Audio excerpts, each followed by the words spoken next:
Assalamualaikum warahmatullahi wabarakatuh. Hai teman-teman, nama saya Kunima Isla Balkis AK dari kelas B25.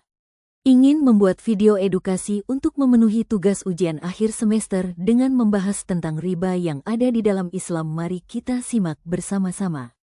Pengertian riba. Secara bahasa, riba berarti penambahan, kelebihan, pertumbuhan, atau ketinggian. Dalam konteks syariat Islam, riba adalah penambahan atau pengambilan kelebihan yang tidak sah dalam transaksi tukar-menukar barang atau utang piutang, baik itu penambahan pokok utang karena penundaan pembayaran, maupun penambahan pada pertukaran barang sejenis yang tidak seimbang dalam takaran atau jumlahnya.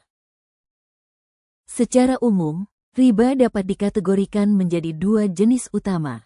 Riba fadl, riba yang terjadi dalam transaksi jual-beli atau tukar-menukar dua barang sejenis. Contoh, menukar 1 kg emas dengan 1,1 kg emas. Riba nasyah, riba yang terjadi karena adanya penundaan pembayaran atau tambahan pada pokok utang. Contoh, meminjam 1 juta rupiah dengan syarat mengembalikan 1.100.000 rupiah setelah sebulan. Keharaman riba. Riba secara mutlak diharamkan dalam Islam.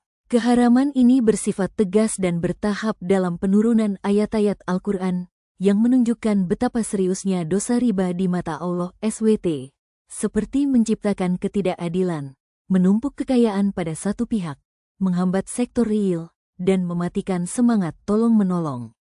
Dalil dari Al-Quran dan hadis. Allah Subhanahu wa Ta'ala berfirman, artinya, orang-orang yang memakan riba tidak dapat berdiri melainkan seperti berdirinya orang yang kemasukan setan karena tekanan, penyakit gila. Yang demikian itu disebabkan mereka berkata bahwa jual-beli sama dengan riba. Padahal Allah telah menghalalkan jual-beli dan mengharamkan riba. Maka barang siapa mendapat peringatan dari Tuhannya, lalu dia berhenti, maka apa yang telah diperolehnya dahulu menjadi miliknya dan urusannya terserah kepada Allah. Barang siapa mengulangi, maka mereka itu penghuni neraka, mereka kekal di dalamnya. Quran Surah Al-Baqarah, ayat 275. Dalil dari hadis. Hadis dari Jabir bin Abdullah. Rasulullah Shallallahu Alaihi Wasallam melaknat pemakan riba, yang memberi makan riba, penulisnya, dan dua saksinya. Beliau bersabda, mereka semua sama dalam dosanya. Hadis riwayat Muslim, hadis dari Abu Hurairah. Riba itu ada 72 pintu. Pintu riba yang paling ringan dosanya seperti seseorang berzina dengan ibunya sendiri. Hadis riwayat Al-Hakim dan Al-Baihaqi. Contoh-contoh praktik riba di tengah masyarakat. Praktik riba seringkali samar dan tersembunyi dalam berbagai bentuk transaksi modern. Beberapa contoh umum meliputi bunga bank konvensional, pinjaman online, pinjol, berbunga tinggi, kartu kredit, kredit kendaraan, rumah konvensional, gadai konvensional, jual beli emas, perak tidak tunai atau tidak sama berat. Bagaimana upaya untuk meninggalkan riba?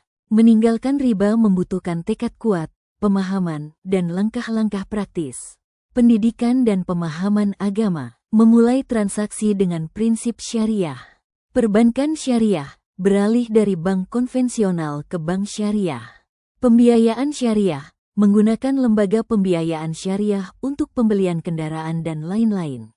Asuransi syariah, beralih ke asuransi syariah yang berbasis tolong-menolong, ta'awun, meminimalkan utang dan hidup sederhana, berusaha untuk tidak berutang kecuali dalam keadaan darurat, mencari nafkah yang halal, memastikan bahwa sumber penghasilan berasal dari cara-cara yang halal dan tidak melibatkan praktik riba.